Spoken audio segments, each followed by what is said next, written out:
प्यार से कहना धन काजी। जहाँ सभी ने ये भाव संतों के श्रवण किए कि कैसे जीवन में जो एक माया से अगर जुड़ेंगे, एक सुकून अगर वस्तुओं को या परिस्थितियों को बनाएंगे तो वो बदलाव तो आना ही है। और जो आज सुकून दे रहे हैं, कल वो एक परेशानी का कारण भी बन सकते हैं। तो कैसे एक सुकून को हर समय चाहिए, तो संतों ने यही समझाया कि इस परमात्मा, इस निराकार, इस अविनाशी के साथ जुड़ना है, क्योंकि ये हमेशा से कायम दायम है और रहेगा। इसके साथ कोई बदलाव होगा नहीं। ये बिल्कुल हूबहू जैसा है वैसा ही है, वैसा ही था वैसा ही रहेगा। तो ये परमात्मा के साथ अगर हम अपना एक पहचान करके पहले फिर इसके साथ प्यार के बंधन में रहेंगे, एक इसको हर समय महसूस करते हुए, एहसास करते हुए रहेंगे, तो फिर ये जीवन वाकई ही कोई भी परिस्थिति का मोहताज नहीं है। फिर तो हर समय ये आनंद, ये सुकून ही जीवन में है, ये शांति, ये कामनेस, ये ब्लिस, हर समय एक यही एहसास। फिर चाहे तन स्वस्थ हो या अस्वस्थ, एक ये सुकून मन का वैसा ही कायम दायम रहेगा। तो ऐसा जीवन संतों ने समझाया है कि ऐसा जीवन जीना एक पॉसिबल है। हर एक के लिए ऐसा जीवन जीना एक मुनासिब है। तो कैसे इसको जिए? तो बात वही कि परमात्मा से जुड़ के हर समय के सुकून में रहें। और अब अगर आगे सोचें कि ये ब्रह्म ज्ञान भी जीवन में आ गया, एक निराकार के एहसास में भी रहने लगे, सेवा सुमिरन सत्संग भी करने लगे, पर एक मन का बदलाव अगर नहीं है तो फिर ये ज्ञान भी मन में नहीं टिकता। और मन से जुड़ी हुई जो पहली चीज़ आती है वो अहंकार तजना, वो एक समर्पित भाव, मन को एक अपने होने के इस एहसास से हटना होगा और इस परमात्मा के लिए हमेशा अर्पित रहना है, एक सेवा में अर्पित रहना है। तो ये सुकून यहाँ समर्पित होने के बाद जो मिलता है, तो कैसे समर्पण के साथ सुकून। तो अपने जीवन में जहाँ हम समर्पण की बात करते हैं, तो ये समर्पण कैसा समर्पण है? एक समर्पण सिर्फ ये तो नहीं कि कभी अक्सर जीवन में हम देख लेते हैं, हम कह देते हैं कि हमसे कोई सीनियर है, वो कुछ ऑर्डर्स दे रहे हैं और हम करते चले जा रहे हैं। अक्सर किसी ना किसी प्रोफेशन में देखा है, ऑफिसेज में या किसी भी सर्विस में, तो एक सीनियर का ऑर्डर मान लेना या फिर कोई अथॉरिटेटिव पर्सन, कोई टीचर, कोई और इस तरह से जो हम पे कोई बात करते हैं और वो मान लेना, वो अक्सर ये रूप उसका समर्पण का नहीं बन पाता, क्योंकि ये रूप तो वो डर से है कि वो जो कह रहे हैं वो करना ही होगा, वरना नौकरी से निकाल दिए जाएंगे, वरना फिर कोई और इस बात की रेपकशन हो सकती है। तो एक वो बात मानना वो हर प्रोफेशन में हो जाता है, पर मन वहाँ समर्पित नहीं होता। वो किसी भय के कारण या किसी और अन्य कारण से समर्पण होता है। तो यहाँ समर्पण होना मतलब एक दिल में प्रेम को रखते हुए प्रेम से समर्पित होना, ये प्यार से अपने आप को खोकर सिर्फ इस परमात्मा का होकर, ये समर्पित भाव मन का अगर इस तरह का समर्पण है तो वो मुबारक समर्पण है। तो कैसे एक अक्सर बात ये होती है कि हमने समर्पण अगर कर दिया तो ये जो इतने सालों में अक्सर अगर हम सोच के भी देखें कि छोटी उम्र से ही पढ़ते लिखते एक डिग्रियां मिल गई, एक हमें कोई और उपाधि मिल गई, तो ये कमाने के लिए चाहे कितने वर्ष लग गए, पर जब समर्पण की बात आती है, अहंकार को तजने की, अहंकार गंवाने की, तो उसमें उतने ही साल नहीं लगते। ये तो एक पल में ही समर्पण हो जाता है।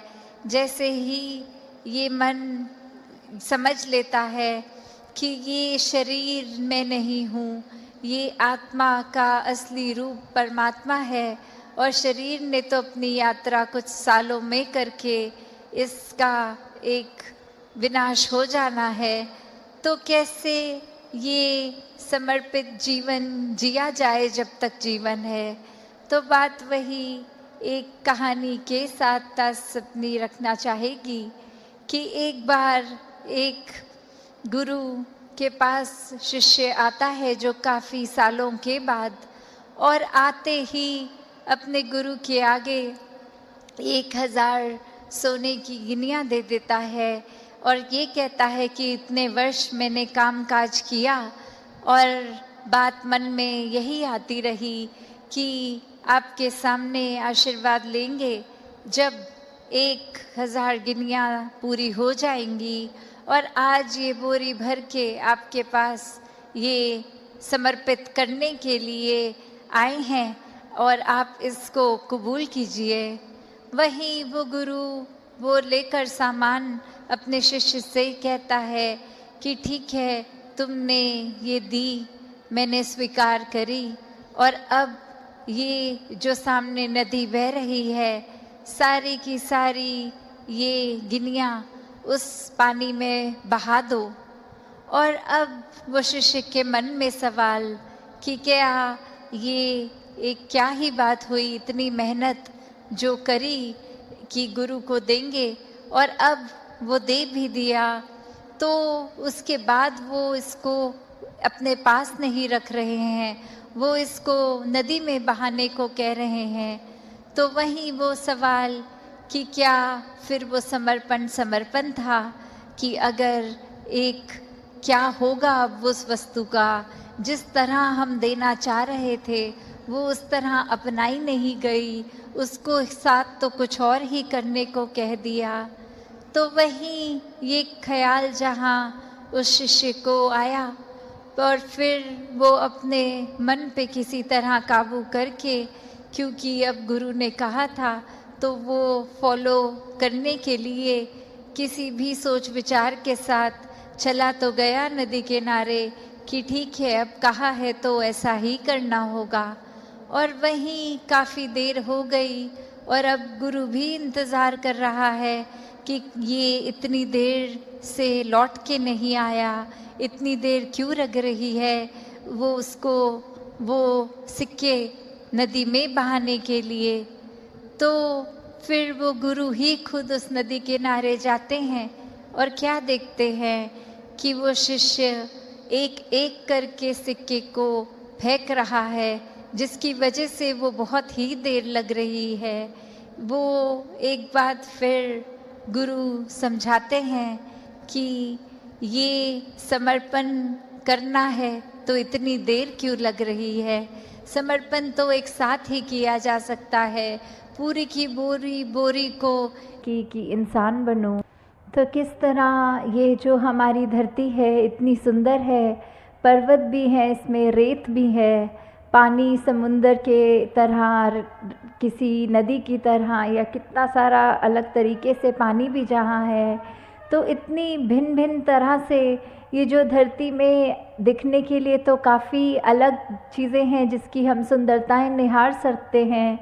तो इसको खूबसूरत ये जो बना रहा है, अगर हम हर एक के गुण भी देखें कि ये जो कुदरत है उसमें अगर जहाँ पहाड़ की ज़िक्र आ रहा है तो पहाड़ वो कितना ऊंचा, कितना मज़बूत, कितना उसमें एक हाइट भी होती है। तो कैसे अगर पानी की ओर देखें तो कैसे नदी नीचे की तरफ आती है और अपने इस सागर रूप में मिलती है। कैसे जो रेत होते हैं ये हवा के साथ मिट्टी की जब बात आती है तो धरती में कितनी खूबसूरती है, हर एक चीज़ की अपने आप में कितने सारे गुण हैं। फिर भी ये आपस में जब रहते हैं आपस में टकरार नहीं करते। और कैसे हम इंसान इसी धरती पे जब आकर रह रहे हैं तो ये सब चीज़ें हमें दिख रही हैं पर हम इसको ख़राब करने की ओर लगे हुए हैं। ऐसे ही अगर हम अपने मन की तरफ भी झांकें कि कैसे हम एक इसमें संसार में आए तो हैं, चाहे कोई कैसा है, किसी का हमसे फ़र्क है, चाहे कोई दिखने में हमसे अलग है, चाहे वो भोजन अलग तरह का खाते हैं, हम अलग तरह का खाते हैं, या कोई भी ऐसी बात जो हमको एक दूसरे से वो फ़र्क दिखाती है, तो हम अगर उस फ़र्क को फ़र्क की तरह ना देखें, हम उसको ये माने कि जैसे ये संसार में यूनिटी इन डाइवर्सिटी की बात है, ये जो भिन्न भिन्न प्रकार के जो फूल हैं उनकी अपनी अलग महक है। तो कैसे हर एक चीज़ जो दूसरे से चाहे कितनी भी अलग दिखती है उसकी रिस्पेक्ट इस तरह करनी, उसका सम्मान इस तरह करना कि ये बिल्कुल हम जैसा है, हमें तुच्छ भाव से नीचे दृष्टि से नहीं देखना, हमको उसकी जो भी खूबसूरती है, जो भी गुण है उस व्यक्ति में भी वो गुण सिर्फ ग्रहण करने हैं।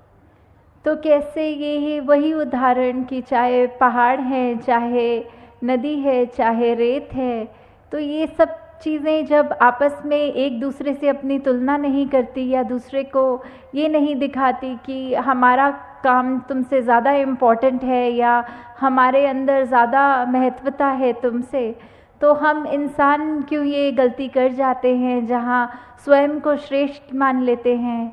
अगर उदाहरण के तौर पे हम अपने हाथ की ओर भी देखें तो हर उंगली दूसरी उंगली से अलग हाइट की है। अगर हम कोई कार्य कर रहे हैं तो जैसे अगर हमें कोई कुल्हाड़ी या कुछ पकड़ना है तो पूरी मुट्ठी का काम उससे आता है।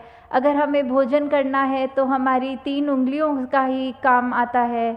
अगर हमें फ़ोन पे टच स्क्रीन पे मैसेज करना है तो वो सिर्फ अंगूठे से ही काम हो जाता है। तो हर चीज़, हर उंगली, हर कार्य एक अलग महत्वता है हर उंगली की। तो किसी ने अपने हाथ में ये हमें कहा नहीं कि देखो हमारा काम तुमसे ज़्यादा इम्पॉर्टेंट है। तो कैसे हम फिर भी एक कलाई से निकलते हुए ये जो भिन्न भिन्न दिखने वाली उंगलियां हैं हमारे हाथ में, ये जब एकत्व की तरह इकट्ठे एक हाथ में रह सकती हैं, दूसरे को कोई नीचा नहीं दिखाती, फिर भी जो अपना काम है वो पूरी ईमानदारी से करते हैं, तो ऐसे हम ये मनुष्य का शरीर जो हमारा है तो फिर भी हमारे अंदर वो मनुष्य वाले, मानव वाले गुण क्यों नहीं बस पाते? क्यों हम फिर भी, क्योंकि दूसरा हमसे एक हमारे जैसा नहीं, उससे भेदभाव मन में नफ़रतें लाद आते हैं? क्यों हम एक सामने वाले व्यक्ति को ऐसे पूजनीय तरीके से नहीं देख पाते, उसकी मिनट मिनट में कोशिश करते हैं कि किसी तरह हम दुनिया के आगे उसकी बेइज्जती कर दें, किस तरह हम उसका इस तरह मजाक उड़ाएं कि अगला रोने को मजबूर हो जाए। तो ऐसे भाव हमारे मन में क्यों हैं? हम इस तरह उस व्यक्ति के अंदर, उसके दिल में ये परमात्मा जो बसा है उसमें हम चोट क्यों पहुंचाते हैं? तो हम अगर यही बात रखें कि किसी ने अपनी सबकी जो भी इम्पोर्टेंस है वो तो हर एक का कार्य, हर एक कोई यूनिक है, ये परमात्मा ने हर एक को बनाया है, हर एक की शक्ल अलग दूसरे से है। हालांकि ये जो फिंगरप्रिंट्स की भी बात आती है कि किसी का एक अंगूठे का निशान दूसरे से नहीं मिलता, परमात्मा ने तो हमें इतना खूबसूरत, इतना हमारे अंदर अलग अलग गुण बसाए हैं, तो फिर हम हर एक के उन गुणों को गुणों की तरह ही देखें। उससे नफ़रत करने के लिए, उससे कोई वैर विरोध की मन में भावना रखने के लिए उसको उस तरह देख के या नीचा नहीं देखें। कि कैसे धरती तो परमात्मा ने इतनी सुंदर बनाई है, इतना कुछ है जो हमको कार्य में उपयोग की तरह आता है, इस धरती से ही निकला हुआ, और फिर भी हम इंसान ये धरती को उजाड़ने चले हैं। और उजाड़ा भी हमने कैसे है कि हमारे ये मन से ही ये नफ़रत की बात जब आई, हमारे मन में अच्छे गुणों की बजाय जब हमने ये बुरी बातों पे ध्यान ज़्यादा डालना शुरू किया, तो ये बुरी चीज़ें हमारे मन में, दिमाग में, व्यवहार में इस तरह हावी हो गई कि वो चीज़ें हमारे कर्मों के अंदर अब इस तरह निकलने लगी कि आपस में हमने सिर्फ जहाँ मन में नफ़रत थी तो अब वो कर्म से अपने हाथों से लड़ाई झगड़ा भी करना शुरू कर दिया। और कैसे ये चाहे परमात्मा ने धरती तो इतनी सुंदर बनाई, हमने कैसे इसका दुरुपयोग कर दिया। जहाँ हमारे को पेड़ देखें, कुछ भी देखें जो इतने फलदायी हैं, या कैसा पानी नदियों का साफ़ अच्छा पीने के लिए इंसान का है, तो हमने जहाँ वो पेड़ भी काटने शुरू कर दिए, वो नदी में कचरा डाल के वो पानी पीने लायक भी नहीं छोड़ा। ऐसा कुछ भी अगर इस धरती का हम ये जो नेचर की तरफ से एक सौगात की तरह, एक गिफ्ट की तरह चीज़ मिली, तो कैसे हमने उसी को एक गलत रास्ते पे ले गए और हम कैसे उसको अपने सिर्फ हित देखकर और दूसरे की भलाई ना देख के सब उसमें उजाड़ने लग गए। और जो ये मानवीय गुण हमारे अंदर हैं, हमने तो वो भी नहीं देखा कि हम किस तरह किसी से व्यवहार कर रहे हैं। हम उसको अगर अच्छी तरह नहीं एक कंसिडर कर पा रहे दूसरे को, तो हमारा कोई ये भी हक नहीं कि उसको चोट पहुंचाएं। तो यही बात आ रही है कि सिर्फ ये परमात्मा ने तो अपनी तरफ से हमको इतनी अच्छी से अच्छी चीज़, हर कोई चीज़ अगर हम अपनी निजी ज़िंदगी में भी देखें कि चाहे हमारी आर्थिक स्थिति जो भी है, हमें एक घर मिला है, एक परिवार का प्यार मिला है, इतना सुंदर संसार हमारा उस घर के अंदर है, फिर भी हम आपस के मन मुटाव की बात करें, आपस में ये परिवार के कुछ हम 3-4 मेंबर्स ही अगर आपस में लड़ने लग गए, आपस में ही हम परिवार होने के बावजूद मन में नफ़रत रख पड़े, तो फिर ये इतनी सुंदर संसार जो हमें मिला है, या यही बात समाज पे वैलिड है, या जहाँ पे भी हम उठते बैठते हैं काम पे, तो वही चीज़ कि हम अगर अपने मन में दूसरे के लिए दया नहीं रखेंगे, करुणा नहीं रखेंगे, किसी ने कुछ ऊंच नीच हमसे बोल दी तो आगे से लड़ झगड़ लेंगे, और ना कि अपने मन को विशाल हमें जो बनाना चाहिए उसको हम तवज्जो नहीं देते कि मन को कैसे अपना बड़ा करें। दूसरे ने कह दिया तो कह दिया, अपना हम उसमें क्रोध क्यों अंदर लाएं, अपना हम उससे बदले की भावना क्यों लाएं। तो हमने जहाँ ये संसार इतना खूबसूरत है, वहाँ हमारी वजह से इस संसार में कोई बदसूरती ना आ जाए। हमारे कर्मों से हमारी ज़िंदगी खुश भी हो सकती है, और हमने अगर ऐसा कोई कार्य कर दिया जो हम अपना भी नुकसान करें, औरों का भी और इस प्रकृति का भी, तो हमें बहुत ही ये चेतनता हम सबके अंदर है, उस चेतनता का प्रयोग करना है। इस ब्रह्म ज्ञान जहाँ हमारे जीवन में ये रोशनी का कार्य कर रहा है, इस निरंकार प्रभु परमात्मा का जो एहसास कि हमारे अंग संग है, जब ये हमने जान लिया तो फिर हम जानबूझ के ऐसा कोई भी काम नहीं करेंगे जो हमारा भी नुकसान करे और अगले का भी नुकसान करे। फिर हम एक वो भाव हमारे ऐसे हो जाएंगे कि हम हर एक से प्यार करेंगे, हम हर एक के जीवन में थोड़ा किस तरह और उसका जीवन कंफर्टेबल कर सकते हैं, उसको क्या सहूलत पहुंच सकती है हमारे वजह से, फिर हम अपना फोकस, अपना ध्यान उस चीज़ में लगाएं। तो दातार सभी पे कृपा करे कि अपना जीवन हम सब बिल्कुल एक ये चलता फिरता प्रचार बन जाए, हमारे जीवन में सारे वो मानवीय गुण आएँ जो हमको इस संसार में खूबसूरती का ही हम एक संदेश खुद बने पहले और फिर दूसरों को दें। साथ संगत जी प्यार से कहना यो व्हाट्सअप गाइस, तो कैसे हो आप सब लोग। तो आशा करता हूँ यार अच्छे और स्वस्थ होंगे। तो आ चुका हूँ GTA 5 की एक न्यू वीडियो लेकर गाइस। आज की वीडियो में भाई बहुत ही ज़्यादा मज़ा आने वाला है, ठीक है।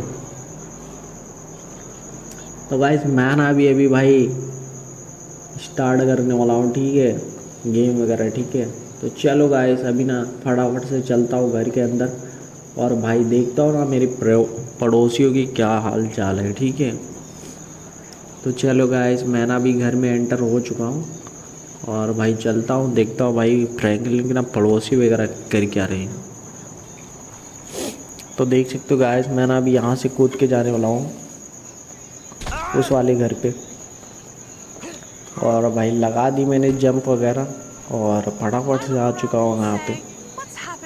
देख सकते हो भाई, मतलब इन सबको ना गाइस मैं निपटा उपटा के यहाँ से निकलने वाला था, तभी ना गाइस पुलिस वगैरह वाले लग जाते हैं मेरे पीछे। और भाई मैं करता कि अभी मुझे ना भागना पड़ेगा, ठीक है। तो फटाफट से कार अपनी उठाता हूँ और लेके निकलता हूँ भाई। देख रहे हो, मतलब पुलिस वाले भाई गेट पे ही खड़े हैं। तो चलो गाइस, अभी ना भाई भागता हूँ, ठीक है, फटाफट से यहाँ से।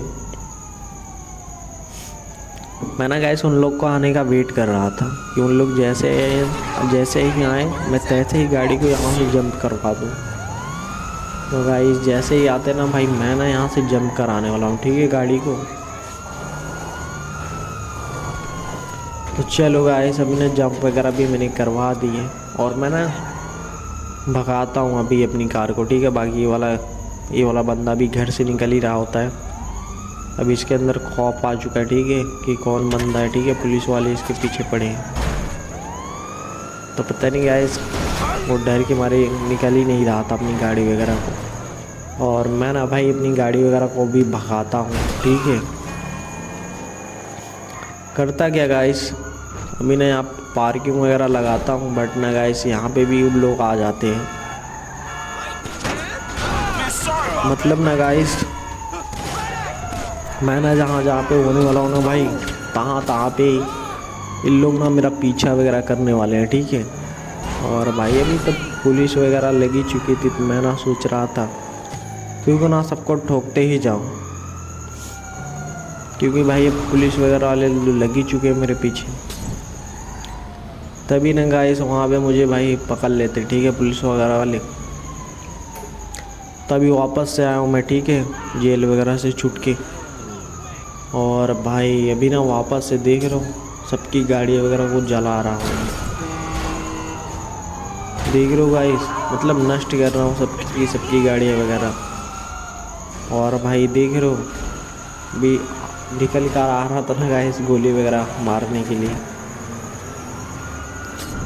ना गाइस ऐसा हुआ नहीं। सबकी गाड़ियाँ वगैरह जला दे रहा था मैं, मतलब जितना हो सक रहा था उतना ही कर रहा था। और यहाँ पे ना गाइस पुलिस वगैरह वाले मुझे पकड़ ही लेते भाई, मतलब ना कितना भागता इनसे। लास्ट में ना गाइस पकड़ ही लेते। खैर मैं इनकी गाड़ियाँ काफ़ी ज़्यादा मैं जला देता हूँ, बाद में ना गाइस ये लोग पकड़ ही लेते मुझे, वही करता क्या मैं, ठीक है। तो चलो गाइस अभी ना वापस से आ चुका हूँ, ठीक है, मैं अपना ट्रक वगैरह लेके।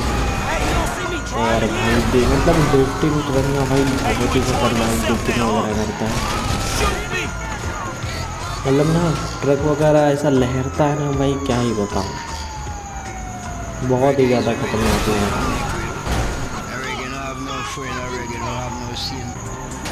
तो चलो गाइस अभी ना फटाफट से भाई पूरी स्टार पुलिस लग चुकी है, तो मैं ना भी यहाँ से स्केप करता हूँ भाई। अभी ना आ जाता हूँ रिवर में, ठीक है, और भगाता हूँ भाई अपनी कार को, ठीक है, फटाफट से। और गाइस अभी ना भाई मुझे ना स्केप करना पड़ेगा, ठीक है, क्योंकि भाई बहुत ज़्यादा पुलिस वगैरह वाले आ चुके हैं। और भाई अभी ना बचना मुश्किल हो चुका है, ठीक है, क्योंकि 4 स्टार पुलिस लग चुकी है मेरे पीछे, देख रहे हो भाई कितनी खतरनाक पुलिस वाले बंदे पड़े हैं मेरे पीछे। मैं ना गाइस अभी सोच रहा था फिर से अंदर की साइड चला जाऊं, क्योंकि ना गाइस अभी ना वो लोग साथ से चले गए होंगे, हाँ साथ से चले गए। तो चलो गाइस अभी ना भाई भगाता हूँ अपनी कार को, ठीक है। तो भाई देख सकते हो, मतलब काफ़ी ज़्यादा ही, मतलब ना भाई टाइम से गाड़ियाँ मैं चला रहा हूँ और पुलिस वाले ना भाई पीछे ही नहीं छोड़ रहे मेरा। मैं ना सोच रहा था कि इसमें चला जाऊँ, बट ना गाइस सामने तो रोड है, निकलने के लिए। भाई गलत ही सीन हो जाएगा। तो चलो गाइस अभी ना फटाफट से यहाँ से निकलता हूँ, ठीक है भाई। क्या ही कर सकता हूँ गाइस, अभी ना यहाँ से निकलना पड़ेगा मुझे। तो चलो गाइस अभी ना फटाफट से मैं रोड पे आ चुका हूँ और निकलता हूँ भाई। तो बस आज की वीडियो में इतना ही रखता हूँ। अगर आज की वीडियो पसंद आए तो वीडियो को लाइक और चैनल को सब्सक्राइब वगैरह जरूर से कर देना।